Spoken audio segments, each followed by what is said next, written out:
Hi, I'm Perry Atkinson, General Manager here at theDove. Hey, check out our other videos and check out our website at thedove.us. Welcome back. Delighted to have in the studio with us today, Rabbi Jay Shupack. He's with a synagogue in Bend, and he taught a class over the weekend in Grants Pass and coming back. And I want to hear about Jewish roots of Christianity and support for Israel. Nice to see you, Rabbi. Thanks for coming in. Nice to be here. Thank you. You. Interesting class. What led you to put all this together? Well, it's a long story. You know, I started out in Bend, and they asked me to teach a class on introduction to Judaism, and then just one thing led to another. I had a couple people there that were Christians, and they took the class, and then they promoted it to their churches. And I went to, there was first an evangelical church, and then a Lutheran church, and various different churches I've taught. I think at 8 churches now throughout Oregon. At the coast, I've taught it in Florence and in Astoria. And so just sort of one thing led to another. It was never like a plan of mine to teach this class. It just kind of happened, and yeah. So what's the premise of your class? The premise of my class, first and foremost, is that Christians are really unaware of their Jewish roots. They don't have knowledge or depth, and they should have, because Jesus was Jewish, first and foremost. He was born in a Jewish land, to Jewish parents. He had Jewish disciples. He spoke Hebrew. He spoke Aramaic. So these are Jewish languages, and his message also is a Jewish message, and that's lost to the Jews. So I have it's a two-sided thing where I can educate the Jews about this person that they don't know about, who was an amazing historical Jewish figure, and someone we should remember and know about. And the Christians, I can educate them about their roots, because they don't know. And I know it's powerful for them, because when I read from the Torah to the group, I see the impact it has. And I get letters from pastors, and I get letters from people who've taken my class, that they're moved by it in a way that they're not moved in a church. Because, for example, I sang from Isaiah in Astoria recently. This was this summer, July, I think it was, July or August. And there's a woman in the back, and she begins to cry. She never heard Isaiah sung in Hebrew. She didn't know Isaiah was sung altogether. She's heard it read in English, but she's never heard it sung in Hebrew. And it just was very powerful for her. Turns out she's a musician and a very good violinist. And she's written a suite of songs based on Isaiah. And she told me that when I sang it, she could hear her songs in my song. Wow. So she knew that it was divinely inspired. Wow. For example. So this is just an example. And then I asked her if she'd come to play violin for our synagogue on Yom Kippur this year. And she came. So we had such a wonderful sharing, you know. That's wonderful. Yeah. All right, I want to say to our viewers and our listeners that the rabbi will be back in Grants Pass coming up. Is it this next weekend? I'm teaching I taught the first half of my class. My class is 4 sessions. Okay. And the way I used to teach it, I mean, when I taught it in Bend, or when I taught it at, first in Bend, I would teach it 8 Sundays in a row, you know, for an hour and a half each time. Then when I went to the coast, I only had 30 days, so I kind of squeezed it together, and I taught it Sundays and Wednesdays, 4 weeks. Now here I only have 12 days, so I'm really, I'm really squeezing it together.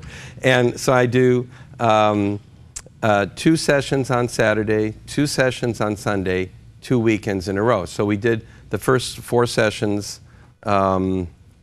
this Saturday and Sunday, and we'll do the next 4 sessions. All right, and it'll be at the Calvary Chapel, Grants Pass, and you may want to check it out for you folks, or wherever you are in Southern Oregon, go on over there and be a part of that. Absolutely. Saturday from 10 until 2, and Sunday from 2:30 till 6 right. are the times. Right. And let me just say, if I could, that don't be intimidated or think you can't join the class at this point.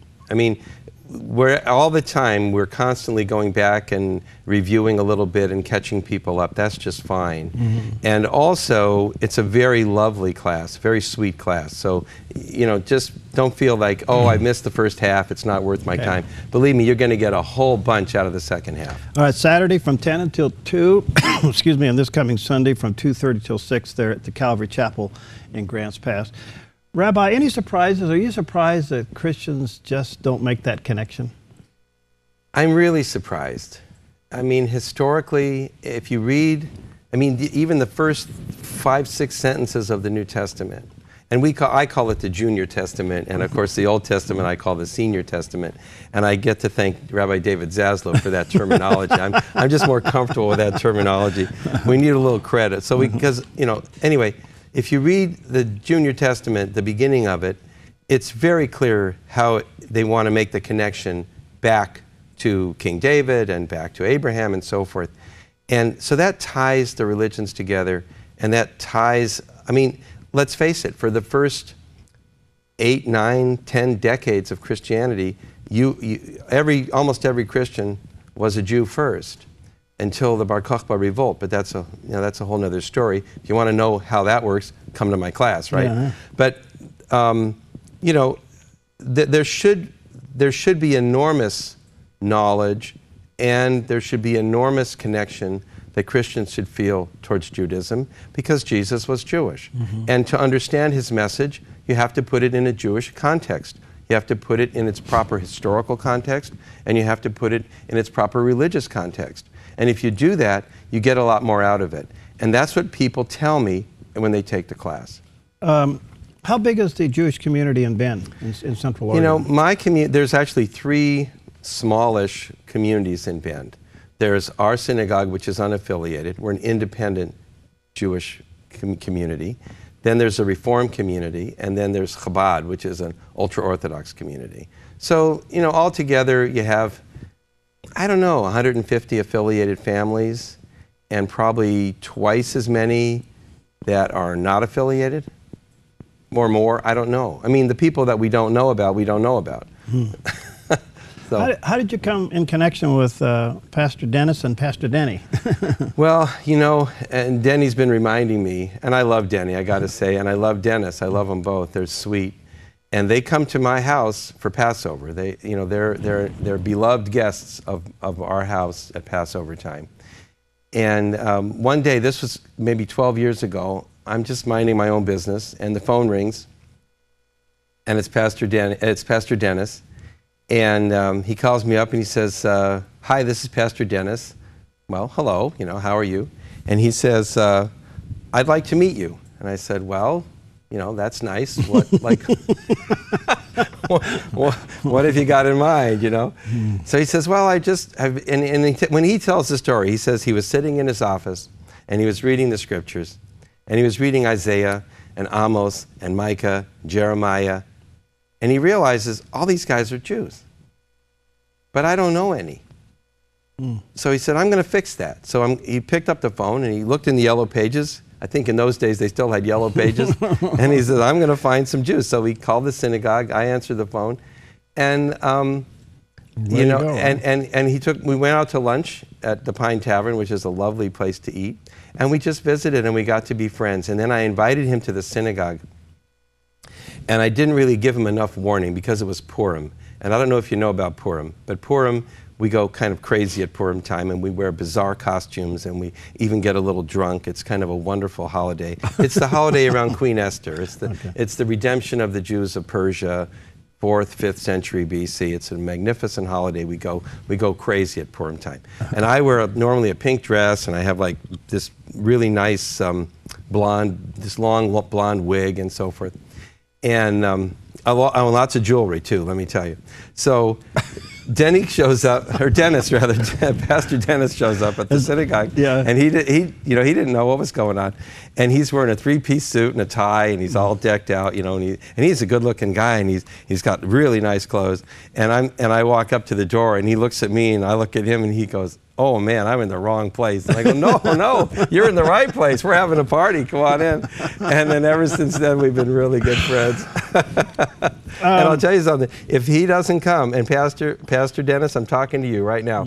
If he doesn't come to my house for Seder, my kids are upset. Oh boy. He belongs at our house for Seder at Passover. Well, listen, it's a fascinating class, a great opportunity. It'll be coming up this next weekend from 10 in the morning till 2 in the afternoon Saturday, and then Sunday from 2:30 till 6 there at the Calvary Chapel in Grants Pass. And you may want to check it out and be a part of it. And as Rabbi Jay said, that you continually go back to what they've missed, and you'll be able to pick it up. We do a little bit of review. I will tell you this. I just read from the Torah last week, but I have not read from the prophets yet. So we're going to sing from Isaiah. And if you look at, I believe it's Luke 4:16, it speaks of Jesus coming to Nazareth, and he reads from Isaiah.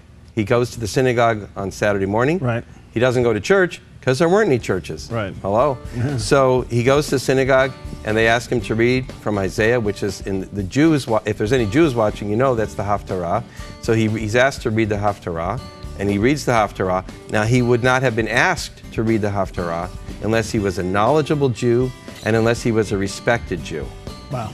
So there you go. Interesting. Thank you. Anyway, so I want to read the Haftarah so people can come and hear that. All right, let's stay in touch, and we'll Skype you in sometime from Ben. Very good. You got Skype over there.